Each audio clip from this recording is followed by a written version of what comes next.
నమస్తే. బాగున్నారా? నేను Sahithi. Certified nutritionist and certified yoga trainer. రోజు చెప్పి చెప్పి అలవాటయిపోయింది కదా! నాకేంటో మీరందరూ నాకు తెలిసిన వాళ్ళలాగా అనిపిచ్చేస్తున్నారు. అందుకే నవ్వుతూనే ఉంటాను నేను. మీరు కూడా ఎప్పుడు నవ్వుతూ ఉండండి. ఏమి టెన్షన్ అవ్వకండి. చూపిస్తున్నానా నేను రెసిపీస్? ఏమన్నా కష్టంగా ఉన్నాయా? చూడండి ఎంత ఈజీగా ఉన్నాయి. రోజు చిన్న చిన్న చేంజెస్ చేసుకోండి. లైఫ్‌లో చాలా హ్యూజ్ ఇంపాక్ట్ ఉంటది. ఎప్పుడు బావుంటది. స్ట్రెస్ మీద వర్క్ చేయండి.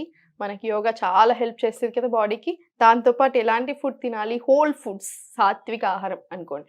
సో, ఎలా చేయాలి అన్నీ చూపిస్తున్నాను కదా! ఈరోజు కూడా అందులోనే ఒక రెసిపీ. ఇయన్నీ చూడండి చాలా తక్కువ టైంలో చేసేవి మీకు చూపిస్తున్నాను నేను.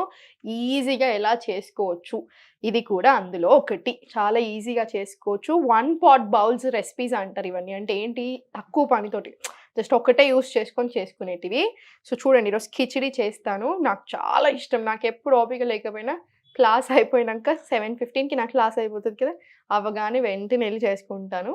లేదా నా హస్బెండ్ అయినా చేస్తారు. ఇది ఈజీ ఉంటది. హెల్త్‌కి కూడా చాలా మంచిది. సో, చూడండి రైస్.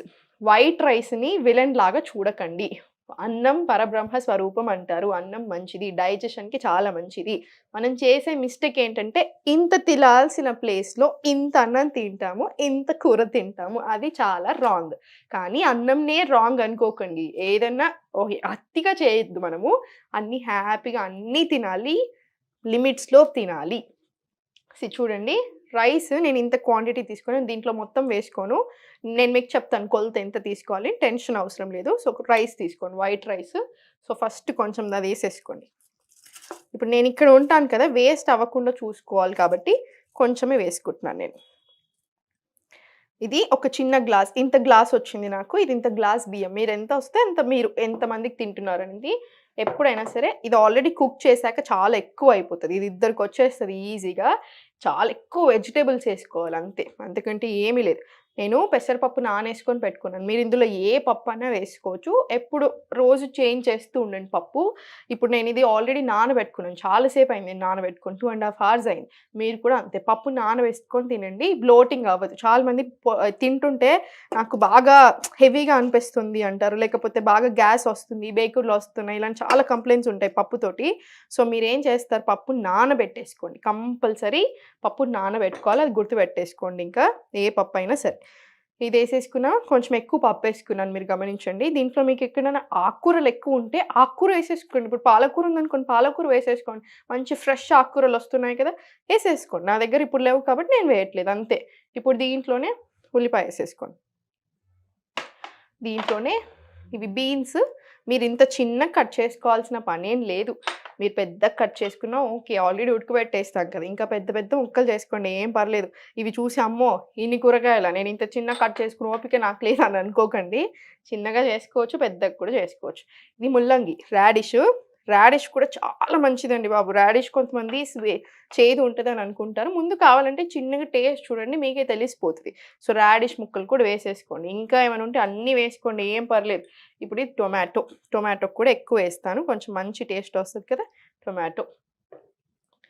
వంకాయ కూడా వేస్తున్నాను. ఏంటి ఈమె వంకాయ కూడా వేస్తుంది అనుకోకండి. వంకాయ కూడా టేస్టీ అనిపిస్తది. సో, కొంచెం తక్కువేసుకోండి కావాలంటే స్టార్టింగ్‌లో కాబట్టి. తర్వాత ఇంకొంచెం పెంచుతూ వెళ్ళొచ్చు. మీకొకసారి టేస్ట్ చూసాక ఇప్పుడు నేనంతెందుకు ఇంతకుముందు ఒక ఐటెమ్ చేశానా, స్టూడియోలో అందరూ చూసారు. ఏం బావుంటదోలే అనుకోని ఉంటారు. కానీ తిన్నాక అందరూ ప్రతి ఒక్కళ్ళు చాలా బావుందని 4, 5 సార్లు చెప్పారు. ఈ ఐటెమ్ కూడా అంతే. ఇవన్నీ మనకి ఒక అజంప్షన్‌లో ఉండిపోతున్నాం. ఏమని? ఎక్కువ ఆయిలేస్తేనే ఎక్కువ టేస్టీ, ఎక్కువ అన్నీ హడావిడి చేస్తే ఎక్కువ టేస్ట్ అని అలా ఏముండదు. సింపుల్‌గా చాలా హెల్తీగి టేస్టీ చేసుకొని తినొచ్చు. మిరపకాయలేసుకొని నాకు కొంచెం కారం చాలా ఎక్కువ ఇష్టం. సో, నేను కొంచెం ఎక్కువేసుకుంటాను. బట్ ఇక్కడైతే తక్కువేశాను. ఇక మీకు కుదిరినంత వేసుకోండి. కరివేపాకు కూడా కొంచెం ఏసేసుకోండి. దీంట్లో ఎక్కువొద్దు. జస్ట్ కొంచెం ఏసుకోండి. మళ్ళా పోపు పెట్టుకుంటాం కదా! అప్పుడేసుకుందాము. సో, ఇవన్నిటికి తగ్గట్టు వాటర్. ఇప్పుడు ఇంత గ్లాస్‌కి రైస్ తీసుకున్నారనుకోండి. ఇంత గ్లాస్ కంటే కొంచెం తక్కువ పప్పు తీసుకోండి. లేదా ఇంతే గ్లాస్ వైట్ రైస్ తీసుకొని ఇంత గ్లాస్ ఎగ్జాక్ట్ పప్పు తీసుకోవచ్చు. మీకు దానికి 4 టైమ్స్ వాటర్ పోసుకోండి. మనం యూజువల్లీ 1కి 2 పోసాం కదా! మీరెక్కువ ఏసేసుకోవచ్చు. అసలు కొలత కూడా అవసరం లేదండి. చాలా హ్యాపీ ఎక్కువ వాటర్ ఏసేసుకోండి. చాలా ఎక్కువ వాటర్ బెస్ట్ మనకి మెత్తగా ఉండాలి కదా! ఇలా.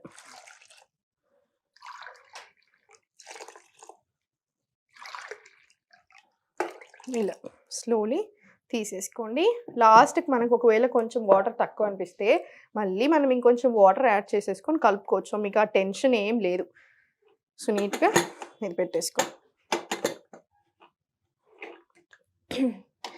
అల్యూమినియం అయితే నేను అస్సలు సజెస్ట్ చేయను. అల్యూమినియం మాత్రం వాడకండి. ఇలా స్టీల్ కొనుక్కోండి. స్టీల్‌లోనే యూజ్ చేయండి. ఇంక ఇది పెట్టేసుకోండి స్టవ్ మీద. మనం విజిల్స్ వచ్చేదాకా వెయిట్ చేద్దాము. విజిల్స్ ఎన్ని రావాలి? ఒక 2 ఆర్ 3 విజిల్స్ మినిమమ్ వస్తే బెస్ట్. పెసరపప్పు కదా! సో, జస్ట్ 2 విజిల్స్ అయినా మనకు సరిపోతది. మీరు కంఫర్టబుల్‌గా, హ్యాపీగా ఇంట్లో ఏ కూరగాయలు ఉంటే ఆ కూరగాయలు వేసేసుకోండి. ఇంకేమైనా ఉంటే అవి కూడా వేసుకోవచ్చు. సోరకాయలు నా దగ్గర ఇప్పుడు లేవు. నేను వేయలేదు. మీరు సోరకాయ కూడా వేసుకోవచ్చు. సోరకాయ చాలా మంచి వెజిటబుల్. సోరకాయ కూడా వేసుకోవచ్చు.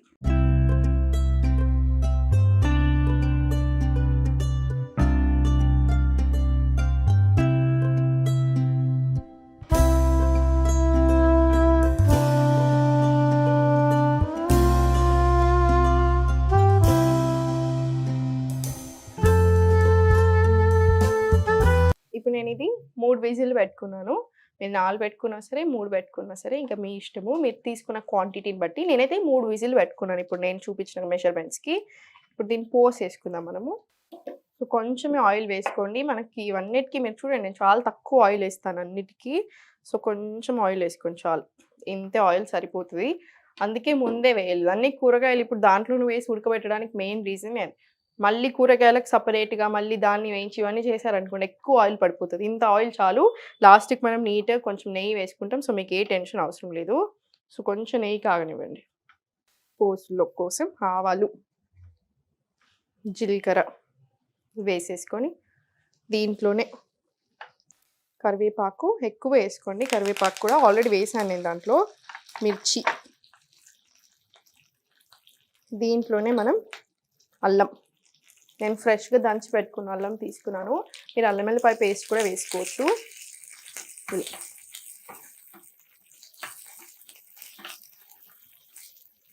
స్లోలీ దీంట్లోనే పసుపు వేసుకుందాం కొంచెము. మీకు ఎంత కావాలంటే అంత వేసుకోండి. పసుపు అవాయిడ్ చేయకండి. కంపల్సరీ వేసుకోండి పసుపు.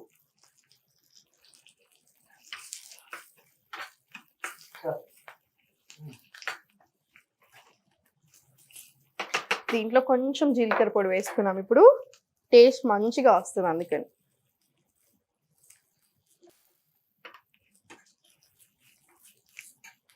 సో, ఇది ఆఫ్ చేసేసుకొని ఇప్పుడు మీరు విజిల్స్ 3 వస్తాయి కదా! దాని తర్వాత ఎసరు ఉంటుంది కదా! ఇమీడియట్‌లీ ఏం తీయకండి. మీరు కొంచెం సేపు అయ్యాక ఎసరు పోయాక తీసేసి మళ్ళీ ఒక్కసారి పొయ్యి మీద పెట్టేసుకోండి ఇది. ఇప్పుడు ఈ పోసి ఇందులో వేసేసుకోండి. ఇలా స్లోగా ఇది కూడా తీసేసి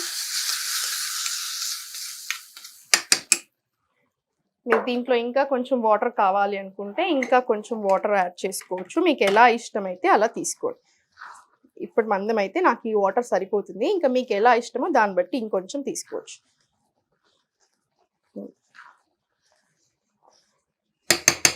మీరు గమనించారో లేదో మనం ఇంకా ఉప్పు వేయలేదు. సో, ఇప్పుడు ఉప్పు వేసుకోండి కంపల్సరీ. ఇంకా మీకు ఎంత ఇష్టమో దాన్ని బట్టి వేసుకోండి. నేను కొంచెం ఉప్పు తక్కువ తీసుకుంటాను. సో, మీకు ఎలా కుదిరితే మీకు అలా.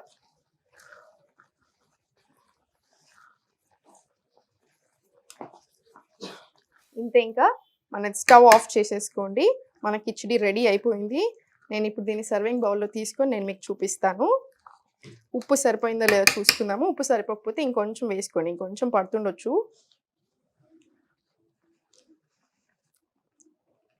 కొంచెం వేసుకోండి సరిపోతుంది.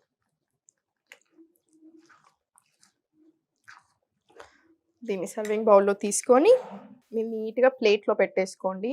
దీంట్లో నుంచే అన్ని కూరగాయలు వచ్చేలాగా చూసుకోండి. సర్వింగ్ బౌల్‌లోకి తీసుకొని పెట్టుకోండి. ఇప్పుడు కంపల్సరీ తినే ముందు నెయ్యి యాడ్ చేసుకోండి. ఆవు నెయ్యి తీసుకోండి. ఆవు నెయ్యి చాలా చాలా మంచిది. ఇంకా మీరు గుర్తుపెట్టేసుకోండి. ఇప్పుడు ఈ సర్వింగ్ బౌల్‌లో తీసుకున్నాక కంపల్సరీ ఆవు నెయ్యి వేసుకోండి. మీరు 2 టీ స్పూన్స్ వేసుకున్నా సరే, నాకు ఆవు నెయ్యి అంటే చాలా ఇష్టము. మనకి డైజెషన్‌కి చాలా చాలా మంచిది. సో, కంపల్సరీ వేసుకోండి. అమ్మో! నేను లావైపోతానేమో అన్న ఆలోచన తీసేయండి. ఆవు నెయ్యికి చాలా చాలా మంచి ప్రాపర్టీస్ ఉంటాయి. చాలా న్యూట్రిషన్ ఉంటది దాంట్లో. సో, కంపల్సరీ వేసుకోండి. నీట్‌గా కలిపేసుకొని హ్యాపీగా మీరు వేడి వేడిగా స్లోగా సుఖాసనాలో కూర్చోండి. చేతులతో మాత్రమే తినండి. ఇప్పుడు నా చేతులు బాలేవు కాబట్టి నేను స్పూన్‌తోటి తింటున్నాను. మీరు అలానే స్పూన్‌తో తినకూడదు. మనకది కూడా చాలా చాలా ఇంపార్టెంట్. ఇప్పుడు కిచిడి వల్ల మనకి వెయిట్ లాస్‌కి చాలా హెల్ప్ అవుతుందో, దీంట్లో కావాల్సినయన్నీ ఉన్నాయా? దీంతో పాటు మీరు కూర్చునే పొజిషన్ కూడా ఇంపార్టెంట్. నీట్‌గా చేతులతోటి సుఖాసనాలో కూర్చొని స్లోగా ఎంజాయ్ చేస్తూ తినేసేయి. మళ్ళీ కలుద్దాం.